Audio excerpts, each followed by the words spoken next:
on n'a pas d'autres délibérations. Nous avons une question. Je vous écoute, Madame Mattini.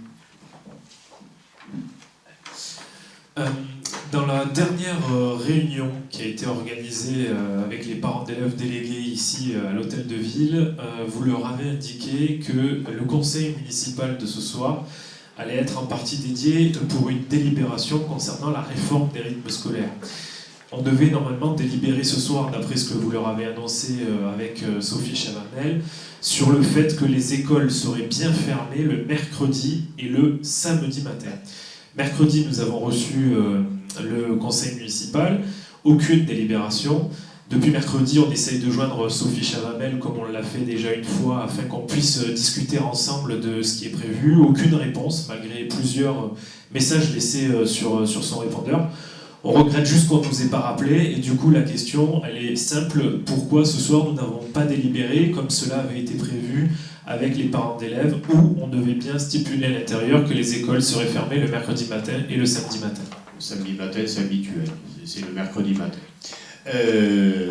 La décision d'enrôler ou pas une délibération du conseil municipal est de ma seule autorité. Et je ne l'ai pas fait, effectivement, parce que suite à cette réunion à laquelle vous étiez d'ailleurs, on a entendu par la suite, pas seulement au niveau des représentants, mais au niveau des parents d'élèves, un certain nombre d'inquiétudes.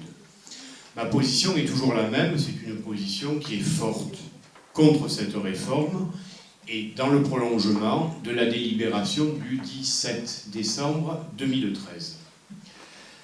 Donc la position, c'est non. Mais aujourd'hui, la ville des Pennes-Mirabeau a été la première ville à mener ce combat contre la réforme des rythmes scolaires. Parce que tout simplement, c'est une mauvaise réforme. Et contrairement à beaucoup de maires, toutes tendances politiques confondues, je n'ai pas mis en avant le problème financier, mais le problème de l'intérêt de l'enfant. Parce que ce n'est pas parce que quelques chronobiologistes, plus ou moins rattachés auprès du ministère de l'Éducation nationale, ont donné un avis, que c'est le bon, d'autant que d'autres chronobiologistes, je peux vous dire, disent exactement le contraire. Ce n'est pas une science exacte, la chronobiologie. Le problème, c'est que ça va poser des problèmes juridiques et de gestion extrêmement difficiles. Aujourd'hui, on a été un petit peu le bateau pilote, et derrière, il y a un gros paquebot qui est la ville de Marseille. La négociation, en particulier, à un moindre degré, celle de Toulon. En fait, la ville de Marseille mène des négociations, évidemment, directes avec le ministère de l'Éducation nationale. Les questions qui me sont remontées, oui, de la bouche même de M. Gaudin, c'est qui l'a rappelé lors de l'Union des maires. Voilà. Qu'est-ce qui va se passer? Pour le moment, je n'en sais absolument rien. Mais un des problèmes qui remonte quand même, que vont faire les enseignants et que vont faire les parents d'élèves? Je ne parle pas des représentants des parents d'élèves, je parle des parents d'élèves tout court. Donc moi, ma position, elle est extrêmement ferme et claire. Je n'ai pas eu envie d'enrôler ce soir une délibération au conseil municipal parce que je rappelle que celle du 17 décembre n'a pas été attaquée. Celle-là pourrait l'être. Et compte tenu des délais extrêmement brefs, je n'ai pas envie de me retrouver en porte-à-faux. Donc il va y avoir, vous le savez, 2 réunions publiques avec l'ensemble des parents d'élèves. Alors je n'ai pas les dates, Sophie. Le 6 et le 10 juin. Bien entendu, vous y êtes tous, parents d'élèves ou pas, cordialement invités. Et on sera extrêmement à l'écoute de ce qui va se dire. Voilà.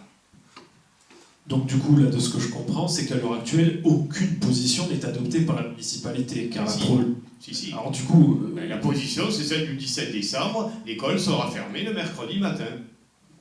Donc l'école sera fermée, parce que la dernière fois en réunion, vous aviez annoncé que les écoles allaient être ouvertes le mercredi matin. L'école sera fermée au point de vue administratif. Ah bah non, c'est ce qui avait été annoncé.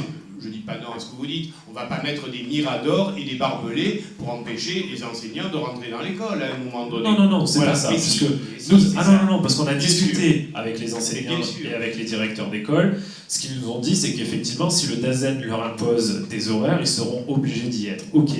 Par contre, beaucoup de municipalités ont délibéré dans le sens où le maire stipulait bien noir sur blanc qu'il fermerait l'école le mercredi matin. Ils ont repris la délibération que j'aurais envoyée, je ne crois pas. Oui, très bien. Sauf qu'à l'heure actuelle, les parents d'élèves sont dans le flou. Qu'est-ce qu'on fait? Il y a 15 jours, vous aviez annoncé que l'école allait être ouverte le mercredi matin et que vous demandiez aux parents délégués de demander aux parents d'élèves de ne pas laisser les enfants devant l'école. Bien évidemment. Mais qu'est-ce qu'on va faire si, bon, un mercredi, deux mercredis, est-ce que le gouvernement va reculer? Je n'en sais absolument rien.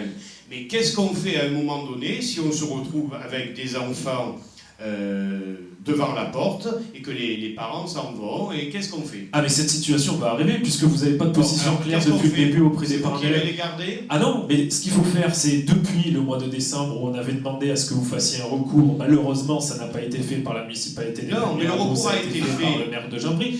Le maire de Jambry a fait oui, le recours. Du coup on a un maire qui ne change jamais de position depuis le départ. La dernière fois, vous aviez annoncé que les écoles allaient être ouvertes le mardi matin. Vous êtes en train d'essayer de récupérer... ça, c'est la phrase de bateau, c'est l'opposition qui récupère. Sauf que depuis le départ, on s'est mis en retrait sur ce sujet-là pour éviter, comme d'habitude, que vous disiez que l'opposition récupère le dossier. Sauf qu'on se retrouve dans une position où les parents d'élèves ne savent pas ce qui se passe à la rentrée. Ils le sauront le 6 et le 10 juin. Donc encore une fois, on n'a pas une position claire. Ils le sauront le 6 et le 10 juin. Encore une fois, ce soir, les écoles seront fermées. Maintenant, s'il y a une majorité de parents qui, à un moment donné, considèrent que leurs enfants, il faut bien faire quelque chose. Je vous rappelle que nos services ont mis en place l'accueil des activités périscolaires comme d'habitude, c'est-à-dire mercredi fermé et les horaires habituels. Maintenant, à un moment donné, moi, excusez-moi, mais contrairement à vous, je suis dans une position de responsabilité par rapport à des enfants. Je suis en position de responsabilité par rapport à des enfants. Vous pouvez dire Yaka Foucault, moi je me retrouve à un moment donné avec des enfants dans un flou artistique. J'ai eu le sentiment à la réunion à laquelle vous étiez d'ailleurs que des parents d'élèves émettaient un certain nombre de craintes. Et moi, d'abord et avant tout, c'est l'intérêt de l'enfant. Ce n'est même pas l'intérêt financier, parce que l'intérêt financier, nous avons un tel degré en direct et par les associations d'activités périscolaires que de toute façon, financièrement, je ne dis pas que ça nous arrange, mais financièrement, à la rigueur, la réforme, on pouvait l'adopter. Voilà, c'est tout ce que j'ai à dire. Sur ça, on se rejoint. Parce qu'il y a beaucoup de maires qui mettent en avant le plan économique et c'est pas ce qui est... Et Gaudin le premier. Effectivement. Ouais. Grosse erreur de sa part, puisqu'effectivement, c'est l'enfant à mettre en avant devant. Encore une fois, donc, ce soir, on stipule bien qu'aucune délibération et aucun arrêté municipal ne va être pris dans ce sens. Il n'y a pas de délibération au conseil municipal ce soir, oui, comme vous l'avez vu et comme vous l'avez relevé. Aucun arrêté municipal dans les semaines ou les jours qui arrivent concernant la fermeture le mercredi matin.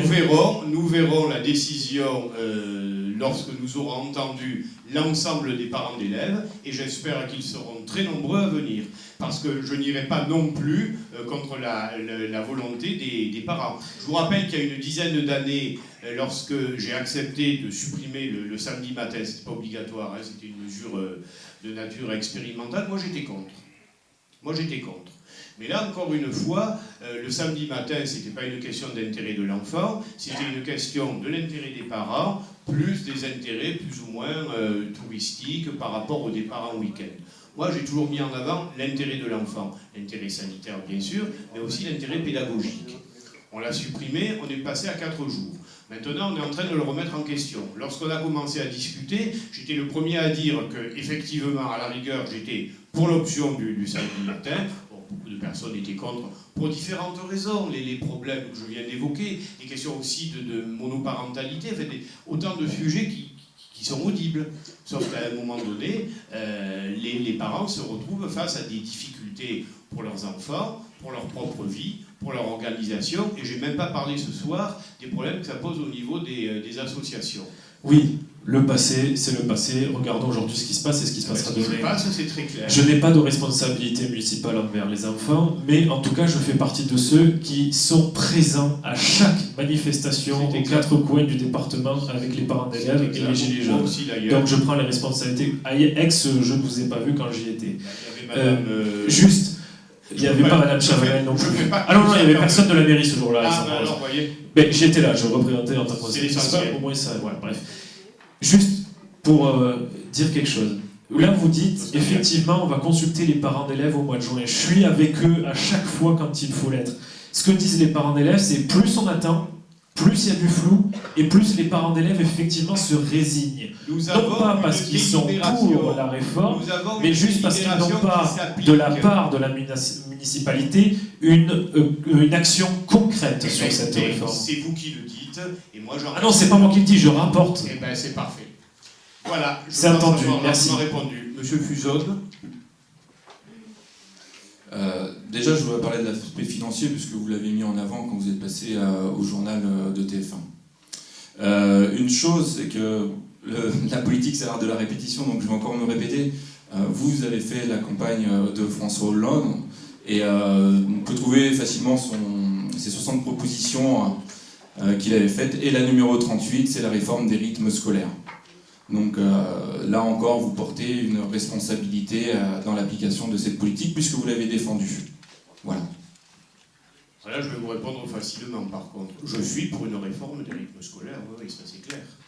Ça c'est clair. On a besoin d'une réforme des rythmes scolaires. Aujourd'hui, l'enseignement dans l'éducation nationale, tel qu'on le fait en France, n'est plus du tout adapté ni au rythme de l'enfant, ni au... Enfin, là, je pense qu'il y a quand même des spécialistes sur le côté pédagogique. Moi, j'ai l'ambition d'en être un sur un plan sanitaire.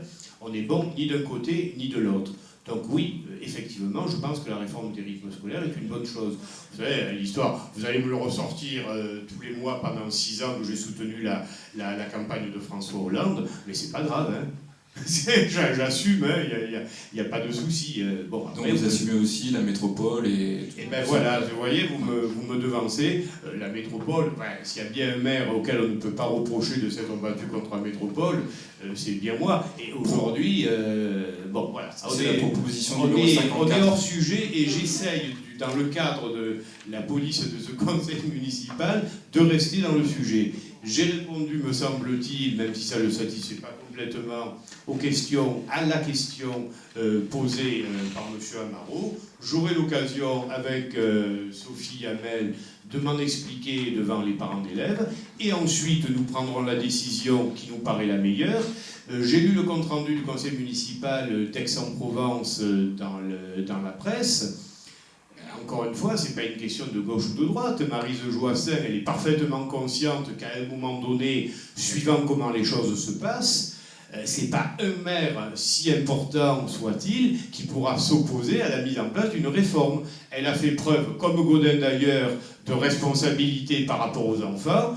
Nos écoles seront fermées, pour autant que les parents d'élèves jouent également le jeu, et c'est le discours que j'ai eu. Voilà.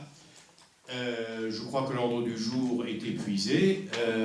Madame Monton-Favre, pardon. Juste une question, je passe le micro, juste pour savoir par quel moyen les parents sont informés sur les réunions. Il y a un mot dans lesquels ils disent. Je souhaite qu'ils soient nombreux à venir parce que quand on regarde quand même le peu de succès, ça vous y étiez, des manifestations que nous avons fait à Marseille, on se demande si les parents se sentent justement tellement concernés. Mais les peines étaient les plus nombreux. Effectivement, tous les combats, on a malheureusement des difficultés à mobiliser les gens. On sait très bien que sur un combat qui concerne 1000 personnes, on en a 10 qui se battent pour les 990 autres. Maintenant, ce que ces personnes-là attendent, c'est un porte-étendard. Soyez le porte-étendard de la municipalité sur ceux dont vous vous êtes engagé pendant la campagne. Parce que pendant la campagne, ce que vous aviez dit, c'était coûte que vous n'appliqueriez pas la réforme en fermant les écoles. Voilà, respectez vos engagements de campagne. Le débat est clos.